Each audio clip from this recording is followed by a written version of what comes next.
Hi, I'm Tom, and today I'm going to be talking about my 4 short films that I had to make for the start of university. So, the 4 short films were Unexpected, The Promise, Broken, and Inverted. For the first short film, Unexpected, the title had to be called Unexpected. It had to be based on film language, so that means the editing and the post-production stage of the film.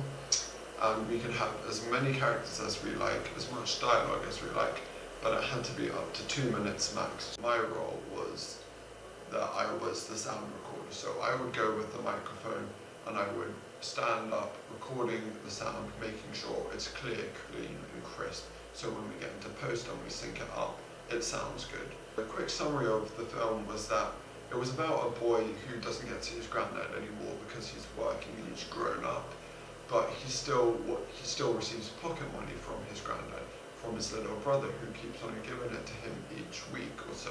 In the end, he decides he wants to save up all this money and give something back to his granddad as a way to say thank you almost. As he's about to do that, his granddad passes away and he loses the opportunity to give back all the money and the kind of another way for saying thanks that his granddad gave him for being a part of the family. He wanted to return the favour. I had little experience, by the same token, in recording sound, so this was all kind of new to me in terms of being on set and recording sound. I had used microphones before, of course, but recording sound was like this main challenge for me because I would have to stand there in different positions trying to get the microphone to sound crisp.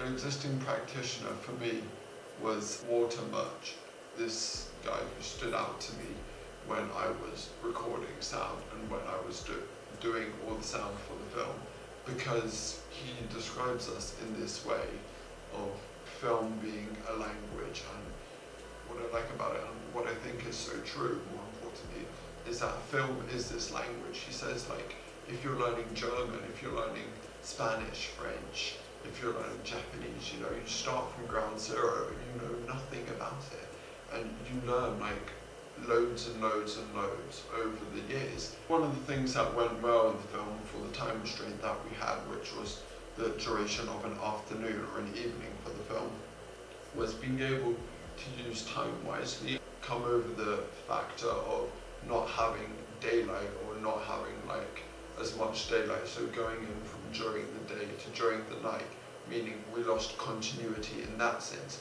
But the way in which we overcame it was we decided to shoot everything at night and at the same time use a montage sequence.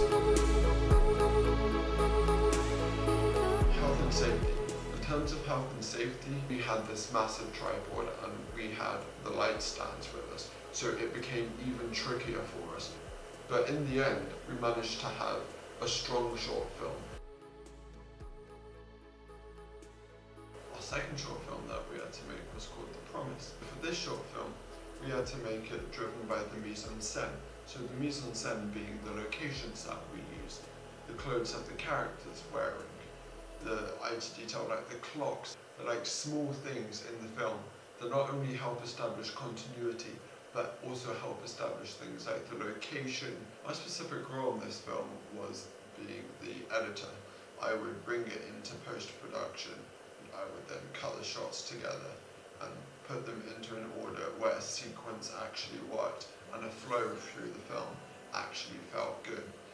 The film was about, it was kind of a more comedic film. It was about a boy who is sniffing glue and he's having trouble stopping, but he's always promised his roommate that he'd give up sniffing glue. But the irony or the comedic part of this film is that it's not actually glue as in drugs.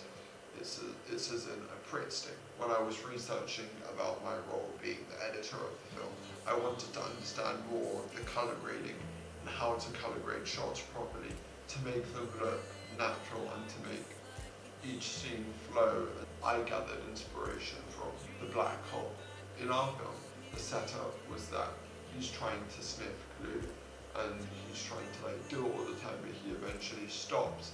But then there's this payoff at the end where the delivery guy comes and he delivers the glue to the best friend, and the best friend gets annoyed because he promised he'd stop. So it's almost like there's this it's kind of like a false ending because you're expecting the friend to walk out the door and everything to be okay, but instead we have a twist where the delivery guy comes and delivers the glue, ending in a kind of comedic ending. The next short film was called Broken.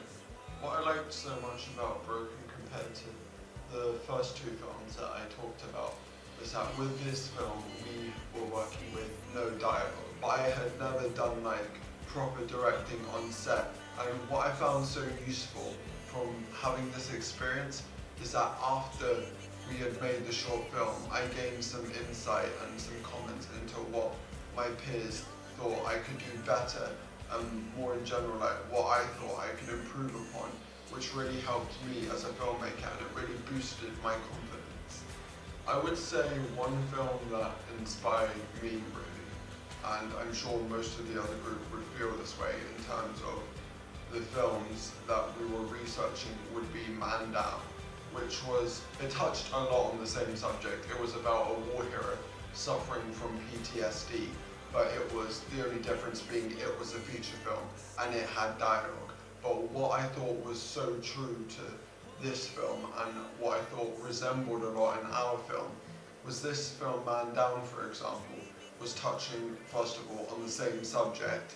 It was also going through numerous of the issues that we went through in our film, causing himself to distance from his relationship, causing himself to, feel alone, feel isolated from himself, which is exactly the same as our character felt in our short film. But then more importantly, what I think I liked about Man Down, which inspired me a lot, is that in Man Down, he was in the film, it's almost as if in a way, he's talking to the officer, of course, and you see that, and that's the point of the film. The officer's trying to get him to answer questions to help him through this. But then, what I thought was so true is that in a way, he's also talking to himself. One of the things that I think didn't work well, on the other hand, was during the set, which I think we could have done more. It's, again, touching on the kitchen scene. I felt I could have communicated more with the actor or done a lot more to help the actor understand the role, because I feel like my communication was good with the female actress, but when I was talking to the male, I wanted to make sure, he stood loosely and he was sitting in the chair back, relaxed. He wasn't like all stiff, but I think that one part of me felt that I might have miscommunicated something to the actor, or he might have not heard me properly. And I think that on set, as a director, or as any role, communication is key to whoever be. If it's someone else on set, like if it's the lighting person to the director, or the DOP person to the director, or it's the director to the actor, like communication between each other is one of the key things on set. One of the main health and safety reasons, I would say, again, similar to my last project, The Promise, was that we did have lights and we had tripods, so we had to make sure that we didn't use any tripods that would get in the way, or we didn't position the lights that would be in the way of anything.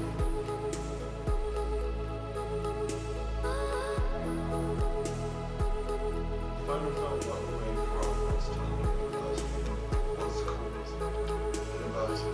This film was slightly different to the others, but again, we were allowed to use dialogue.